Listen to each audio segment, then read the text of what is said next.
Je veux remercier la Spondylite Canada, l'Association des patients de Spondylite canadiens, avec Spark pour avoir commandité cette demi-journée.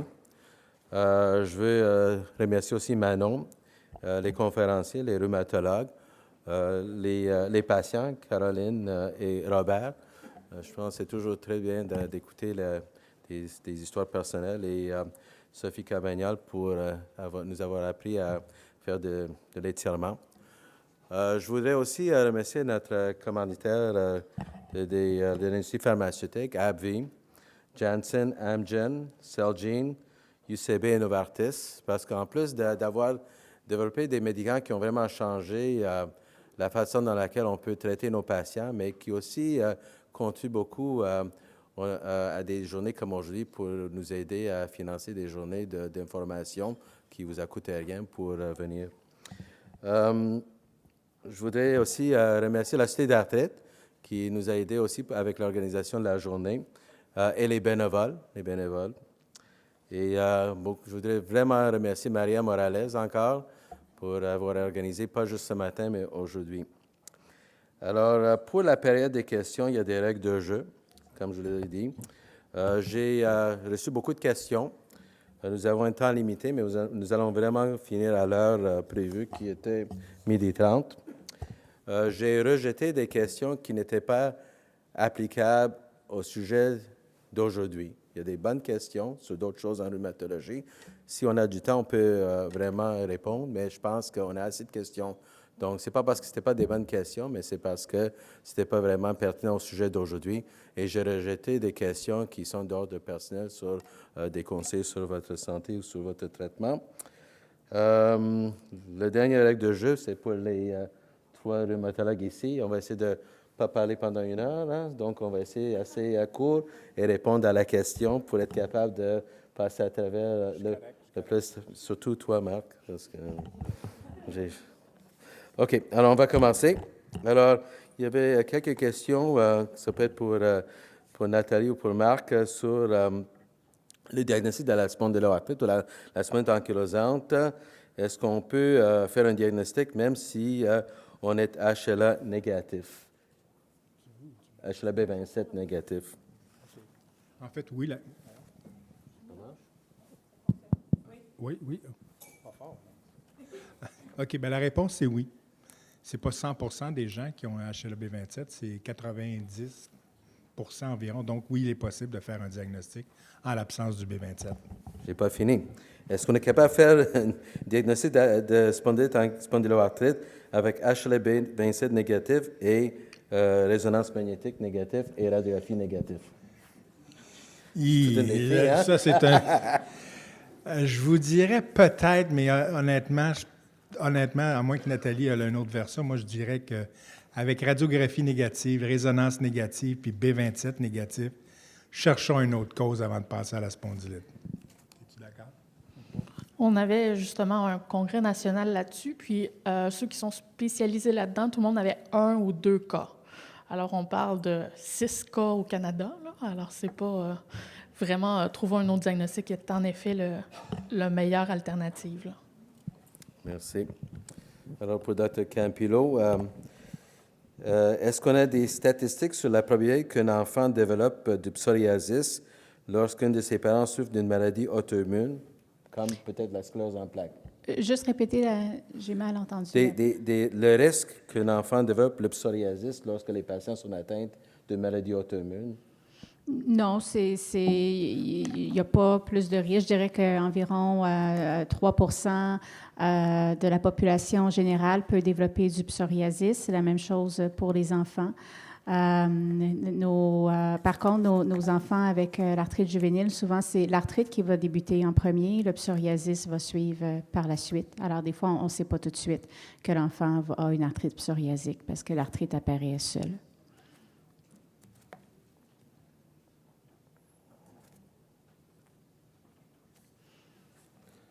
Bon, donc, une question sur le moment de traitement avec des agents biologiques. Alors, pourquoi doit-on attendre que notre état se détériore avant d'envisager la prise de médicaments biologiques? En fait, c'est purement une question administrative. C'est que on sait que ces médicaments-là coûtent 20 000 par année en moyenne. Et la Régie de l'assurance maladie a statué que ça prend 2 anti-inflammatoires pour une période de 3 mois de prise continue, à moins qu'en quelque part, il y ait une contre-indication, exemple un ulcère d'estomac ou une maladie inflammatoire de l'intestin, ou encore une intolérance importante qu'on ne peut pas utiliser. À ce moment-là, on peut aller directement à biologique, mais la Régie nous oblige à utiliser 2 anti-inflammatoires différents sur une période de 3 mois. C'est pour 3 ça. mois chacun. 3 mois chacun. Peut-être ajouter, même si vous êtes millionnaire, puis ça ne vous dérange pas de payer 20 000 par année de votre poche, on n'a pas prouvé qu'avec les anti-TNF, en tout cas en spondylite, on bloquait totalement la progression de la maladie. Ce qu'on a trouvé, c'est que ça fonctionnait bien pour les symptômes. Alors, en attendant d'avoir plus de preuves sur la progression de la maladie, je pense que ça demeure une bonne alternative, même si vous appelez Bill Gates, d'attendre d'avoir des problèmes finalement pour pouvoir régler. Si les anti-inflammatoires vous soulagent, bien, vous êtes soulagé. Vous ne serez pas plus soulagé que soulagé. Alors, quel pourcentage des patients ne répond pas aux anti-TNF et quelles sont les alternatives pour ces patients?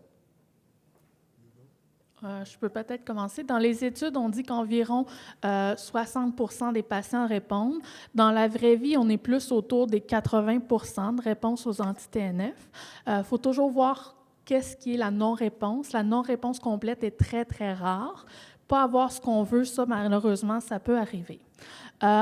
Il n'y a pas beaucoup d'alternatives pour l'instant, outre essayer d'autres anti-TNF. Évidemment, s'il y a des choses un peu étranges, on va essayer de trouver s'il y a un autre problème. Les gens avec spondylite ont le droit de faire des hernies discales et ont le droit de faire des fractures, malheureusement, comme tout le monde. Mais sinon, c'est un anti-TNF après l'autre. Il va y avoir quelques agents qui vont sortir dans les prochaines années. Et là, on pourra peut-être voir où ils s'implantent dans notre stratégie. Mais pour l'instant, ça demeure ces types de médicaments-là.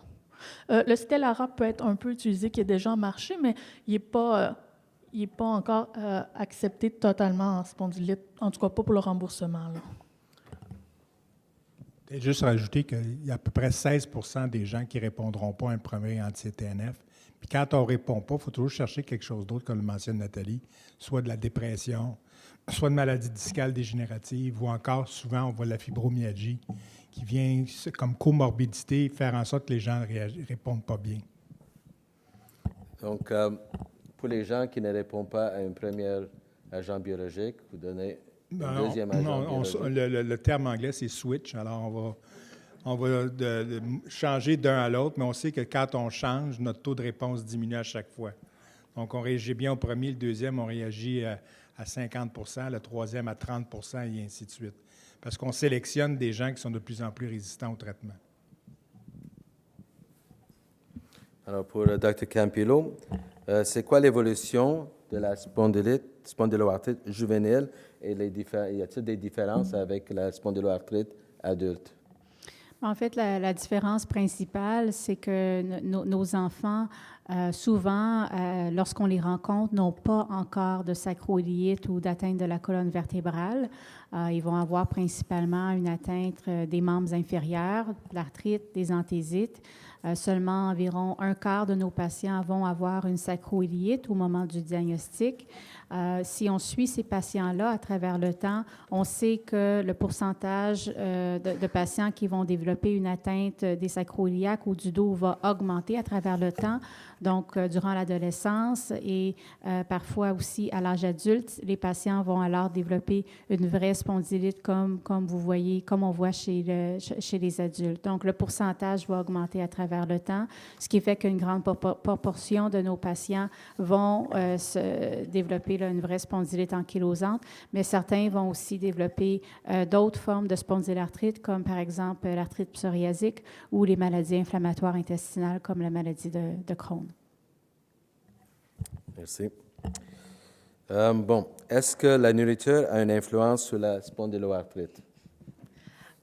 Oui, j'ai parlé du microbiome. Le microbiome, comme je t'avais dit, c'est les bactéries qu'on a à l'intérieur de l'intestin. On en a d'autres places aussi, mais c'est normal, là, tout le monde en a. D'ailleurs, si on les enlève, on va perdre à peu près 3 livres en moyenne si on les tue toutes ces bactéries-là. Alors, on en a beaucoup. On sait que ça a peut-être une influence dans le développement des maladies, surtout en maladies inflammatoires de l'intestin et en Crohn. Par contre, c'est en train d'être investigué. On ne sait pas exactement en ce moment quoi dire à ce sujet-là. On sait aussi que les diètes différentes influencent les genres de bactéries qu'on a, mais là aussi, on n'est pas capable à 100% de dire qu'est-ce qui est mieux. Alors, pour la diète en général, d'habitude, on recommande ce qui est recommandé pour tout le monde. On mange des fruits, des légumes, pas trop de nourriture transformée, éviter les sels, les gras, etc. Mais c'est plus pour la bonne santé générale, plus que pour l'instant, en tout cas, plus que pour changer l'évolution de la maladie. Oui, comme on a parlé de l'obésité, de la diète, Oui, c'est ça. On sait que l'obésité hein? diminue les réponses aux médicaments, ça on le sait. Perdre du poids augmente la réponse aux médicaments lorsque les patients sont obèses. Par contre, perdre du poids en mangeant des frites seulement ou en mangeant des légumes, ça va être la perte de poids qui va être efficace pour le médicament. Par contre, comme je dis, pour la santé globale, là, il y a une grosse différence. Là. On sait que les comorbidités sont très fréquentes en arthrite psoriasique et en spondylite un peu moins, mais surtout en arthrite psoriasique. C'est ce qui influence le plus sur la morbidité. Des choses spécifiques pour l'arthrite juvénile? Non, c'est les mêmes choses que tu viens de mentionner. C'est les mêmes recommandations. On recommande une alimentation équilibrée. Ce sont des enfants qui sont en pleine croissance. On veut qu'ils aient tous les aliments dont ils ont besoin. On ne veut pas qu'il y ait de carence. Alors, évidemment, on préconise une diète équilibrée, beaucoup de fruits, beaucoup de légumes et pas trop d'aliments transformés. J'ajouterais peut-être, c'est la personne qui a posé la question, c'est peut-être posé la question vis-à-vis aux diètes sans gluten et les diètes sans lactose. Je pense que comme docteur, on a une formation où on doit aller chercher l'évidence avant de proposer des traitements.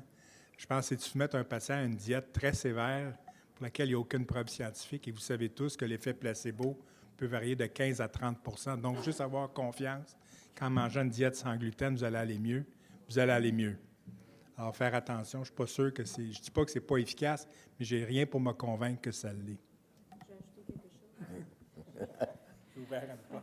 Aussi, les apports en calcium et vitamine D sont très importants pour prévenir l'apparition de l'ostéoporose plus tard dans la vie. Les jeunes acquièrent leur masse osseuse durant l'enfance, durant l'adolescence, jusqu'à l'âge adulte. Donc, évidemment, il faut s'assurer que nos patients aient des bons apports en calcium et vitamine D.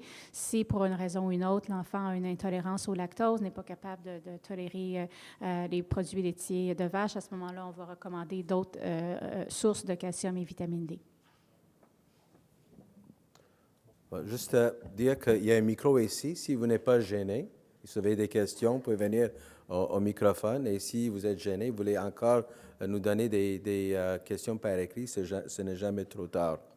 Alors, il y a une question, je pense qu'on va passer quelques minutes là-dessus. C'est les gens voulaient savoir c'est quoi les effets secondaires des différents traitements que nous donnons à nos patients. Alors, peut-être on va prendre ça en ordre. On va commencer avec les anti-inflammatoires non stéroïdiens pour commencer. Bon, ben, j'ai le micro. Alors, les anti-inflammatoires non stéroïdiens, les classiques, c'est de l'irritation au niveau de l'estomac. C'est pour ça qu'on protège habituellement avec un IPP du genre Pentoloc, Losec ou d'autres médicaments. Le Celebrex, c'est moins nocif au niveau de l'estomac. Par contre, il y a aussi des problèmes au niveau de l'intestin et du côlon. Alors, ce n'est pas une bonne idée en maladie de Crohn ou en colite ulcéreuse, à moins qu'on ait l'approbation du gastro-entérologue. Sinon, les autres éléments, ça augmente, on le sait, la mortalité cardiovasculaire.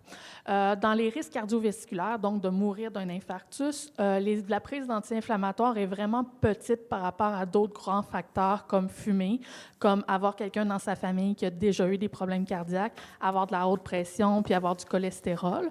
Alors, si vous arrêtez de fumer puis vous prenez des anti-inflammatoires, au final, probablement que ça va être mieux de ce côté-là, mais c'est quand même un risque qui est présent. On ne peut pas dire qu'il est absent. Il serait peut-être un peu pire selon le type d'anti-inflammatoire. On pense que le Celebrex serait un peu le pire, peut-être naproxen un peu mieux, mais on ne peut pas dire qu'il y en a un qui est absolument parfait dans ce domaine-là. On sait aussi qu'il augmente la tension chez certains patients, surtout lorsqu'ils sont à risque, et des patients qui ont des problèmes de reins peuvent détériorer leurs problèmes de reins sous anti-inflammatoires. Habituellement, c'est les grands chapitres qu'on aborde avec les patients. Voulez-vous nous parler du méthotrexate? Moi, le méthotrexate? Oui, OK, vas-y. c'est bon. Es-tu capable? Non. En fait, le méthotrexate, c'est effectivement les principaux effets secondaires. C'est ce qui vous embarrasse à tous les jours. Hein? C'est la fatigue, c'est les nausées le lendemain. C'est ça qui est surtout le plus important pour vous. Il y a moyen, souvent en fractionnant la dose ou en allant vers des injections, d'atténuer ces problèmes-là. On peut aussi utiliser, on utilise couramment de l'acide folique, qui est une vitamine qui est souvent déplétée par le méthotrexate. Donc, on remplace l'acide folique le lendemain ou tous les jours pour certains rhumatologues pour essayer d'atténuer ces problèmes-là. Il y en a que ça ne fonctionne pas. Il faut toujours peser dans la balance. Est-ce que je me sens mieux par rapport... Jusqu'à quel point mes nausées, ma fatigue est plus importante que mes douleurs arthritiques. Puis c'est vraiment avec une discussion que le rhumatologue peut savoir lequel des deux est prépondérant. Les autres effets secondaires, bien, c'est nous qui les surveillons. Il y a de l'atteinte au niveau des différents paramètres du sang, les globules blancs, les plaquettes, et l'atteinte hépatique. L'atteinte hépatique, c'est rare. On les voit souvent, c'est-à-dire, mais c'est généralement transitoire. L'atteinte la plus sévère, c'est la cirrhose, mais en 29 ans de carrière, j'ai vu 2 cas. Puis c'est pas sûr que c'est induit par le méthotrexate. Puis l'autre question souvent posée, est-ce que j'ai le droit de consommer de l'alcool? Est-ce que c'est dangereux? La réponse, c'est oui, jusqu'à un certain point. Ce qu'il faut faire, c'est de limiter les consommations. Aux États-Unis, ils disent de ne prendre pas plus que 2 consommations. Moi, j'ai comme l'habitude de suggérer 4, sachant très bien que les gens peuvent en prendre 5, 6. Par jour? Par semaine. 2 par semaine. En fait, je vais te donner une réponse. Il ne faut pas faire ce qu'un rhumatologue fait. Non. Je vais vous dire que docteur... Combien sont tous sous? Non, pas par jour, par semaine, mais je dois dire que Dr Villeneuve, qui est un très grand spécialiste en hépatologie au Québec, nous a déjà présenté un scénario clinique où les gens consommaient quand même régulièrement, puis pour lui, l'alcool, c'est pas un problème. Je vous recommande pas de le faire, là, mais disons qu'il y a des spécialistes qui y croient pas. Donc, 4 consommations par semaine, je pense que c'est raisonnable. Les enfants prennent-tu beaucoup d'alcool? Les ados, certains. Oui, le méthotrexate et les enfants, ça serait... Oui, bien, l'effet secondaire qu'on voit principalement, c'est vraiment la nausée et la fatigue suite à l'injection. On a des enfants qui vont avoir la nausée, sachant que l'injection s'en vient, donc vont développer les symptômes de nausée avant même l'injection. Souvent, parfois, les parents vont penser que c'est psychologique, mais c'est pas. C'est vraiment un réflexe que le cerveau fait, le lien entre l'injection, la couleur du méthotrexate qui est jaune et la nausée. Donc, le cerveau va faire le lien, ça devient comme un réflexe au point que parfois l'enfant va avoir la nausée avant même de recevoir l'injection quand il voit le parent préparer la seringue. Donc, ça, c'est ce qu'on voit principalement avec la fatigue. Les problèmes au niveau du foie, quand on voit d'irritation, le plus souvent, c'est parce que l'enfant a eu un rhume ou une grippe récemment. Et c'est ça qui cause l'élévation des enzymes du foie. On recommande évidemment à nos adolescents de ne pas boire d'alcool. Donc, c'est principalement ce qu'on voit. Oui. Oui, il faut toujours, on parle des effets secondaires des médicaments, il faut toujours le balancer avec l'effet secondaire de la maladie. Donc, il n'y a rien qu'on va prendre, que ce soit un médicament ou quelque chose dans la diète qui est sans risque. Il faut balancer toujours le risque de prendre des médicaments par rapport au risque d'avoir la maladie non contrôlée. Alors, Et je veux juste ajouter quelque chose Oui. par rapport au méthotrexate. Pour nos adolescents, on recommande évidemment la contraception s'ils sont actifs sexuellement, parce que le méthotrexate, c'est un médicament tératogène qui pourrait potentiellement entraîner des malformations. Oui. Chez le fœtus. Chez le fœtus, oui. Bon. Alors, les agents biologiques. Oui, Est-ce que bien, je quelqu'un peux veut- commencer. Oui, vas-y. Alors, les agents biologiques, donc les anti-TNF, ce qu'on peut voir principalement, c'est les infections. Donc, ça augmente le risque d'infection. Je travaille en pédiatrie. Il y a beaucoup de rhumes, de grippe, de virus qui passent à travers les garderies, les écoles. Donc, c'est ce qu'on voit principalement. Quand l'enfant est malade, fait de la fièvre, doit prendre un antibiotique, on recommande d'arrêter l'anti-TNF et de le reprendre quand tout est rentré dans l'ordre. Et on s'assure aussi que nos patients sont leur vaccination est complète. Et il y a aussi parfois des vaccins additionnels qu'on va recommander, entre autres contre le pneumocoque. On va recommander aussi le vaccin contre l'influenza à chaque année.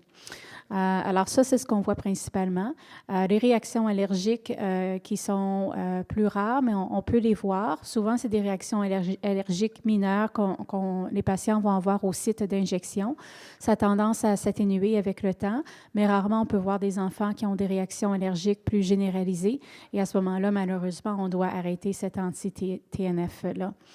Les maladies dans la famille de la sclérose en plaques, c'est beaucoup plus rare qu'on voit ça. On le mentionne comme risque potentiel aux familles. Si ça survient, bien, on doit arrêter l'anti-TNF. En termes du cancer, dans l'arthrite juvénile, on n'a pas de données claires comme quoi l'arthrite juvénile, juste la maladie en soi augmente le risque de cancer. Il y a beaucoup, évidemment, encore d'inconnus. Ce qu'on explique aux familles, c'est que oui, potentiellement, peut-être que les anti-TNF pourraient augmenter un petit peu le risque de cancer, mais d'un autre côté, si on reprend l'ensemble des enfants à travers le monde qui sont traités avec les anti-TNF, c'est vraiment, on parle de quelques enfants, ceux qui ont développé des cancers, et peut-être que ces enfants-là avaient déjà le cancer en eux aussi, on ne le sait pas. Et il faut toujours peser le pour et le contre. Quand on prend une décision de débuter un anti-TNF, on discute des avantages, des risques avec les familles, et c'est une question de balance. Et on prend cette décision-là en fonction de cette balance-là. Ce qui est peut-être plus en adulte qu'en pédiatrie, mais je pense que les sources commencent là, c'est les problèmes au niveau cutané. On sait que l'exposition au soleil est encore plus frappante, ou en tout cas donne plus de problèmes lorsqu'on est sous méthotrexate ou Plaquenil. Alors, une bonne couverture dès la jeunesse avec la crème solaire ou des vêtements contre protection solaire serait une bonne idée. C'est une bonne idée aussi pour les adultes. Les cancers, habituellement, on dit que les grosses bases de données n'ont pas donné de grandes différences entre les patients traités et non traités. Il faut faire attention, il faut toujours comparer les mêmes genres de patients. Malheureusement, selon les types de maladies qui nécessitent l'utilisation des anti-TNF, on a déjà parfois un peu d'augmentation des risques de cancer. Alors, le médicament, à date, depuis les derniers 15 ans qu'on suit, ne semble pas augmenter les risques, à part pour une chose, le cancer cutané. Les cancers cutanés, habituellement, arrivent plus vers l'âge avancé, alors même plus que mes collègues, alors vers 67. Alors, vers vraiment plus tard dans la vie. La plupart des cancers cutanés sont des cancers localisés. Alors, ça s'enlève avec une chirurgie, ça ne va pas ailleurs. Ce n'est pas agréable à avoir, mais quand même, dans le spectre des cancers, c'est un des meilleurs pronostics. La grosse exception, et c'en est une grosse, c'est le mélanome. Le mélanome, c'est le cancer de la peau qui tue. C'est très difficile à étudier parce qu'il est très rare, Dieu merci, et il ne réagit pas vraiment comme les autres. Alors, on a toujours peur. Quelqu'un qui a déjà eu un mélanome, on ne va pas recommander l'utilisation de biologiques parce qu'on ne veut pas qu'il y ait de détérioration de ce côté-là. Est-ce qu'on a parlé de les agents biologiques après avoir eu un cancer? Non, allez-y. De nos jours, on a un peu plus de données après le suivi pour les agents biologiques après cancer. Comme je vous ai dit, après le mélanome, c'est non. Après le lymphome, on a eu beaucoup de... Parce que de la façon dont ça fonctionne, ça semblerait augmenter les risques, mais à date, on n'a aucun signal que ça augmente les risques. Mais quand même, les gens sont des fois un peu plus hésitants.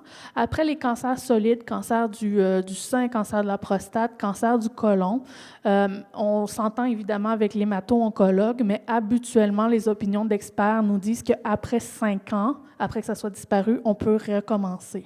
Par contre, c'est vraiment chaque personne à évaluer à la fois. Il n'y a pas eu d'études rétrospectives grandes qui disaient on en donne, on n'en donne pas, comment le cancer récidive. Ce qu'on fait, c'est qu'on suit les bases de données, puis à date, ce qu'on fait ne semble pas développer de signal anormal. Bon, alors je veux juste aussi préciser que pour les vaccins, pour les adultes aussi, parce que souvent, nos vaccins ne sont pas à jour, au moins qu'on a décidé de faire un grand voyage dans une zone à haut risque. Et là, on a la chance d'aller dans une clinique de vaccination. Des fois, on oublie, et des fois, c'est pas parce qu'on oublie, parce qu'on est tellement occupé dans nos bureaux qu'on oublie. C'est ça, c'est une checklist. On essaie de responsabiliser les médecins de famille, mais comme vous savez, dans ma pratique, il y a à peu près 50% des patients qui n'ont pas de médecin de famille. Ça va être réglé bientôt. Et, ça va quoi, bientôt? Ça va être réglé bientôt, non? Oui, c'est ça. 2017. D'ici 2017. Et l'accès aux médecins de famille, mais on travaille là-dessus. Donc, on a parlé un peu d'infection. Alors, je pense que peut-être, Nathalie ou Marc, quoi faire si on prend un agent biologique et on a une infection? Alors, comme disait Dr Campillo, lorsqu'on a une infection, si on n'est pas sûr de quelle barre ça va prendre, alors si c'est la première journée où vous mouchez un petit peu, puis c'est la journée où vous donnez votre biologique, habituellement, on retarde un peu pour voir qu'est-ce qui va arriver. Si c'est un problème viral qui se résout facilement, on va donner habituellement l'injection après. Par contre, si ça semble être un problème bactérien, donc un problème qui nécessite d'être traité avec des antibiotiques, qui est un peu plus grave, on fait la même chose que vous faites d'habitude. Alors, vous consultez dans des sans-rendez-vous votre médecin de famille pour avoir les antibiotiques appropriés. Pendant ce temps-là, on arrête le biologique. Alors, on repousse l'injection, on repousse la prise du biologique. On recommence lorsque le problème est réglé ou lorsque les antibiotiques sont réglés. Alors, si vous avez fini vos antibiotiques puis le problème n'est pas réglé, il va falloir reconsulter et on ne recommence pas à ce moment-là. La chirurgie et les agents biologiques et le méthotrexate, peut-être? En fait, pour le méthotrexate, on va régler le problème tout de suite. On n'a pas besoin d'arrêter.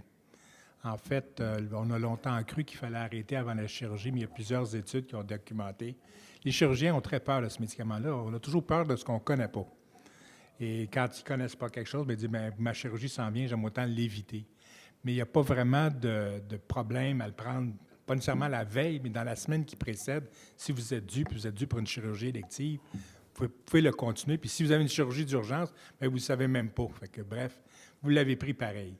Pour ce qui est des biologiques, évidemment, pour une chirurgie élective, on suggère, la règle d'or, c'est pour la plupart, c'est d'essayer d'arrêter 5 demi-vies avant la chirurgie, ce qui n'est pas facile à compter. Alors, la plupart des gens s'entendent pour dire, écoutez, 1 mois à 6 semaines avant la chirurgie, d'arrêter, quel que soit le biologique. On est dans une zone relativement sécuritaire. Si vous avez une chirurgie d'urgence, bien évidemment, il n'y a rien à faire. Si c'est une chirurgie malpropre, par exemple une diverticulite que vous allez faire opérer, c'est sûr qu'on recommande d'arrêter au moins 2 mois avant. Parce que là, il y a beaucoup plus de risques de contamination. Je pense que la chose la plus importante, c'est de discuter avec votre rhumatologue, aviser votre rhumatologue et demander aux gens qui font les évaluations préopératoires de discuter avec le rhumatologue. Donc, moi, souvent, si les patients m'en parlent, je fais une prescription, une note pour donner ça aux chirurgiens ou les gens qui font la pré-chirurgie. Le temps d'arrêt, ça dépend un peu du rhumatologue, mais aussi du médicament et du type de chirurgie. Mais je pense que vous êtes mieux de vous entendre avec votre rhumatologue. Si c'est vraiment une discordance entre ce qu'on vous dit en préopératoire et votre rhumatologue, je pense qu'il faut mettre les deux personnes ensemble. Et normalement, on arrête jusqu'à la fermeture de la plaie. Parce que c'est à cause des risques d'infection. Non, je veux juste rajouter, comme disait Michel, ça dépend du type de chirurgie. Si vous avez, exemple, des gens de mon âge, une prothèse d'ange qui s'en vient, Bref, c'est bien c'est une chirurgie où il y a un risque élevé d'infection. Donc, le mois et demi, c'est correct. Si c'est une cataracte, c'est pas une chirurgie où c'est sûr que les complications sont dévastateurs, mais ça arrive dans moins de 1%, une infection lors d'une chirurgie de cataracte. Donc, je pense que même si moi, j'ai eu un appel l'autre jour, le patient allait se faire opérer pour sa cataracte la semaine suivante, puis il venait de s'injecter, est-ce que je devais retarder la chirurgie? Je pense que non, hein? Parce que de se faire opérer pour une cataracte, c'est long, les listes d'attente parfois. Alors, dit on y va, puis il n'y a pas de problème, parce que c'est une chirurgie très propre. Alors, ça dépend toujours du type de chirurgie envisagée. Puis, elle mentionnait peut-être la cortisone. Je pense que ça, c'est peut-être quand on regarde toutes les bases de données, ce qui augmente le plus le risque d'infection, ce n'est pas les biologiques, ce n'est pas le méthotrexate, c'est la prise de cortisone. Puis, quand on prend de la cortisone et on se fait opérer, il faut être sûr que le chirurgien est au courant parce qu'il faut donner une couverture le temps opératoire pour ne pas faire de choc durant le temps opératoire. Donc, aviser les médecins qui vont vous opérer que vous prenez de la cortisone. Si c'est par hasard, vous en prenez pour votre condition. Dr. Campillo a parlé rapidement de la grossesse. Peut-être on peut parler des anti-TNF et la grossesse, et peut-être après, au niveau adulte, méthotrexate et grossesse. Mm-hmm. En fait, je suis chanceuse. Je n'ai pas été dans cette situation-là encore où j'ai une adolescente qui tombe enceinte sous anti-TNF. Ce n'est pas un problème qu'on a vu. Non. Alors, oui, pour la grossesse, un des pires, c'est pas tant les anti-TNF, c'est les DMARD. Alors, les méthotrexate Arava, c'est des contre-indications à la grossesse. On devrait d'ailleurs faire un arrêt bien avant de songer à une grossesse. Si la personne a pris les médicaments durant la grossesse, c'est une consultation à ce moment-là dans les cliniques spécialisées de gynécologie obstétrique qui prennent en charge les grossesses compliquées pour voir qu'est-ce qu'on fait avec le bébé. Pour ce qui est des anti-TNF, la plupart des médicaments en général, on aime mieux les arrêter si c'est possible. Par contre, des fois, ce ne l'est pas. Alors, les anti-TNF ont été moyennement étudiés, ils ont surtout été donnés en Crown. Il ne semble pas avoir eu des grands signaux par rapport à ce qu'on pensait, parce qu'évidemment, il n'y a eu aucune étude qui nous disait on donne des anti-TNF aux femmes enceintes puis on regarde ce qui se passe.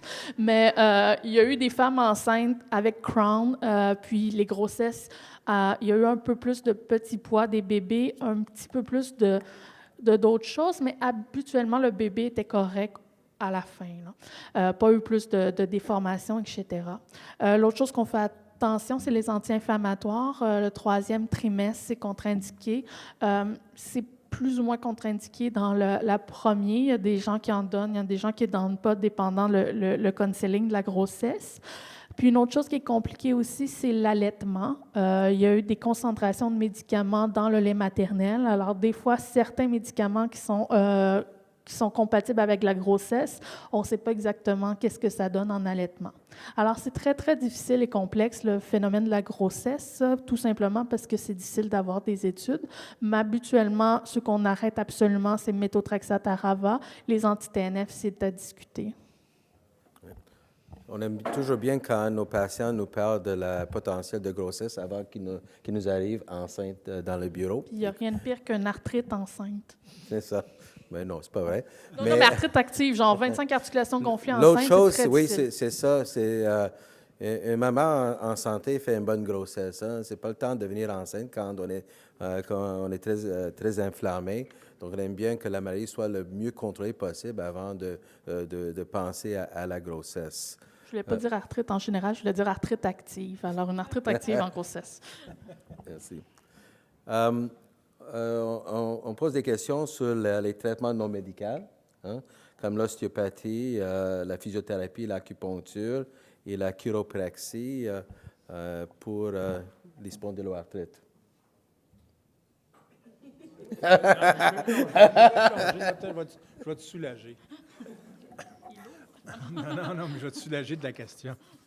En fait, je pense qu'il n'y a pas vraiment rien de contre-indiqué. Je pense que ce qui est la physiothérapie, définitivement, parce que vous devez apprendre à avoir une bonne hygiène posturale, vous devez apprendre à faire les bons exercices. On recommande surtout des exercices d'étirement, d'élongation de la colonne plutôt que des exercices de flexion. Comme j'ai dit, la bonne hygiène posturale. Pour ce qui est de la chiropratie, je pense que c'est pas... Si ça vous aide, fine, mais je pense que ça ne fait pas partie de leur spectre. Même d'ailleurs, beaucoup des chiropraticiens des nouvelles générations, lorsqu'ils voient des patients avec un problème de la colonne qui est de type spondylitique, nous les réfèrent à nous, puis leur dit, ils devraient vous dire, je ne traite pas ça. Parce que ce n'est pas un problème de malalignement des vertèbres, là. C'est un problème d'inflammation. Alors pour moi, la chiropratie n'a pas sa place. Pour ce qui est de l'ostéopathie, pour ce que j'en connais, je pense que c'est des traitements relativement doux. Puis si ça vous aide, why not? La massothérapie, c'est la même chose. L'acupuncture, ce n'est pas un problème, c'est pas un traitement qui va modifier l'évolution de votre maladie. Mais on sait que l'acupuncture elle a des visées de soulagement de la douleur. Donc, si vous trouvez que ça vous aide au niveau de la douleur, fine. Par contre, si vous pensez que ça va guérir votre spondylite puis que vous allez pouvoir vous libérer de tous les médicaments qu'on peut vous donner, la réponse, c'est non. Je suis très ignorant. On sait les interventions non médicales qui ont été efficaces dans la spondylarthrite, comme la physiothérapie, il y a des preuves. Les autres, je ne suis pas un expert, mais on travaille en équipe quand on a les ressources pour le faire. Je travaille avec notre physiothérapeute, notre ergothérapeute, et je suis beaucoup les conseils de mon physiothérapeute qui est vraiment spécialisé en maladies musculo-squelettiques. Donc, je ne connais pas toutes, comme je ne sais pas comment opérer une hanche, mais je sais que la chirurgie de la hanche peut être bénéfice. Je ne connais pas toutes les modalités de physiothérapie, qu'est-ce qui peut aider. Nous, on est géré vraiment sur l'autogestion de la maladie, oui, les exercices et tout ça, mais les programmes que les gens peuvent faire eux-mêmes, un peu comme on a appris aujourd'hui, de stretching et d'autres choses que les gens peuvent faire, et ça fait partie de leur vie. Mais je ne suis pas un grand expert. Il faut faire attention avec la chiropraxie. Je ne sais pas si Marc vous a dit ça, mais l'ostéopénie, l'ostéoporose, ça fait partie de la maladie à cause de l'inflammation et des fractures de la colonne. Ça arrive avec des traumatismes et des fois sans. Donc, vous êtes plus à risque de fracture. Donc, la chiropraxie, si vous faites de la manipulation à haute vitesse, il y a toujours des risques de fracture. Donc, il faut faire vraiment attention aussi. C'est la chiropraxie qui fait comme le massage et tout ça. Ça dépend. C'est quoi vraiment l'intervention qui est faite? Mais les interventions traumatiques, vous avez des risques de fracture qui est plus élevé à cause de l'ostéopénie. On arrive un autre symptôme fréquent dans nos maladies, c'est la fatigue. Alors, comment qu'on fait que quand la fatigue reste un symptôme important dans la maladie? C'est la question qu'aucun médecin aime, ou en général. C'est ça qu'on parlait aussi avec les endocrinologues. Le problème de la fatigue, c'est que c'est vraiment pas précis. Alors, si on pose la question à n'importe qui dans le métro, est-ce que vous êtes fatigué? Vous risquez d'avoir des réponses oui, en général. On sait que la fatigue fait partie des maladies, mais les maladies en général, vous avez une grippe, vous êtes fatigué aussi. Alors, c'est pas très spécifique pour nous permettre de déterminer quel est le problème, ce qu'on veut habituellement faire pour pouvoir vous traiter adéquatement. L'autre chose aussi, c'est que la plupart de nos médicaments devraient fonctionner pour la fatigue, mais s'il reste d'autres problèmes, s'il reste de la dépression, s'il reste de la fibromyalgie, s'il reste juste le poids de la vie quotidienne, c'est très difficile à gérer de ce côté-là. Changer des médicaments pour une fatigue, lorsqu'on ne trouve pas d'autres anomalies qui pourraient être traitées, la plupart des gens, je pense, s'entendraient pour dire qu'on ne le fait pas. C'est pas qu'on voudrait pas, c'est qu'on a l'absence, on n'a pas des médicaments qui nous disent ça, c'est des médicaments bons pour la fatigue en général. On a des médicaments bons pour certaines maladies, puis malheureusement, la fatigue, c'est un effet secondaire, c'est une manifestation clinique de beaucoup de maladies différentes. C'est la même chose en pédiatrie. La fatigue est un symptôme de la maladie. Alors, on va traiter la maladie, contrôler l'inflammation. Mais quand la fatigue continue, bon, il faut regarder s'il n'y a pas d'autres raisons médicales, si ça ne peut pas être un effet secondaire des médicaments.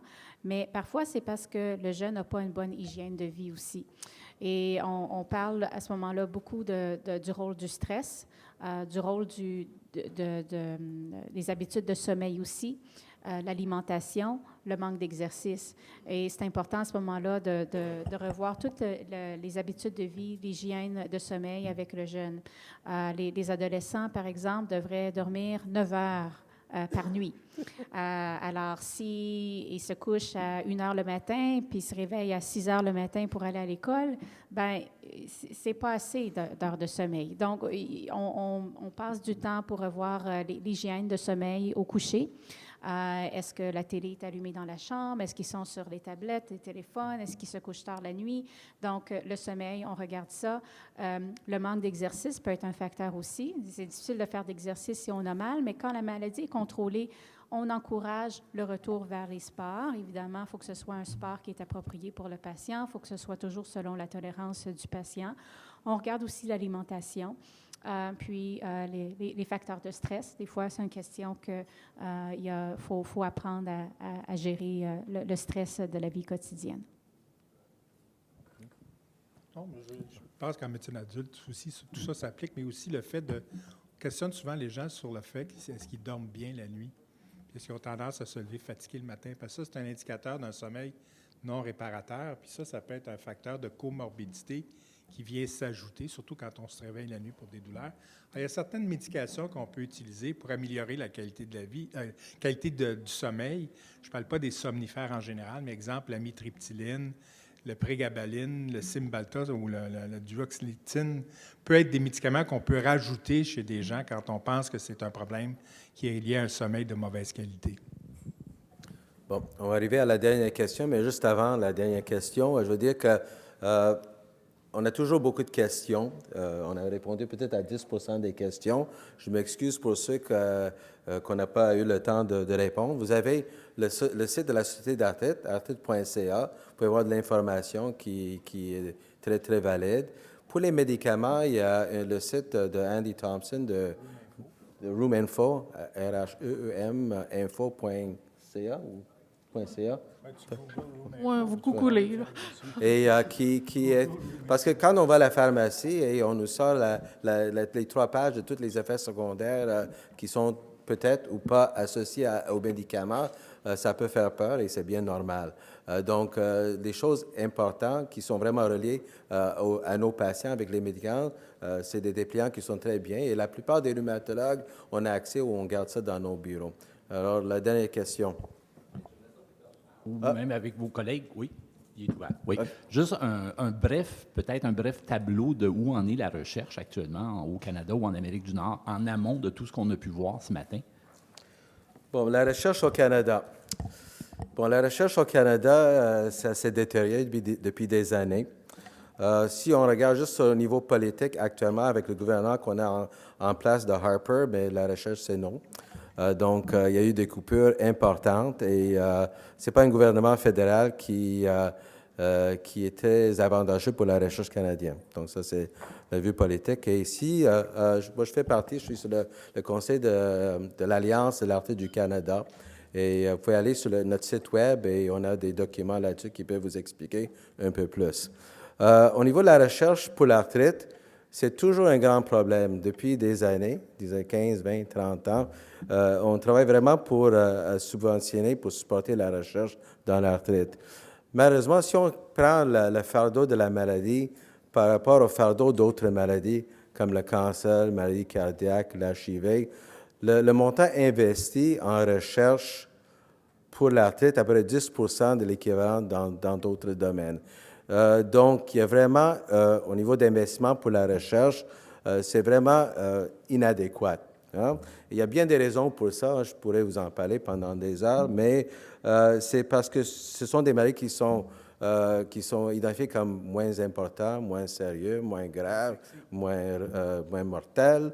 On a la difficulté à avoir des porte-paroles qui peuvent nous avantager, un peu comme la santé mentale dernièrement, où une compagnie comme Bell vont l'appuyer. Et même les patients, et ça, c'est un reproche que j'ai pour mes patients et leur famille de nos patients, parce que, je vous donne un exemple. J'ai une patiente qui était ma patiente pendant 20 ans, et là, malheureusement, elle était rendue à un âge dans la 80, et elle décède d'un infarctus. Et tous les dons vont aux maladies cardiovasculaires. Il n'y a aucun sou qui va à l'arthrite. Donc, il faut penser à supporter les choses et des associations comme la Société d'arthrite.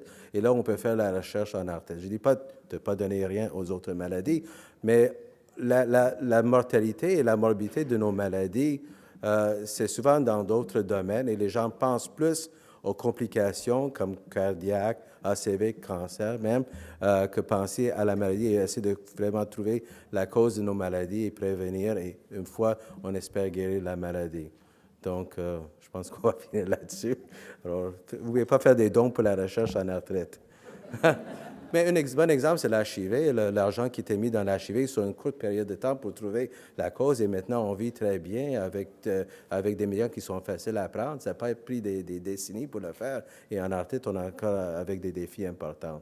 Alors, je voudrais remercier nos conférenciers, nos patients et surtout vous autres pour être venus. Merci.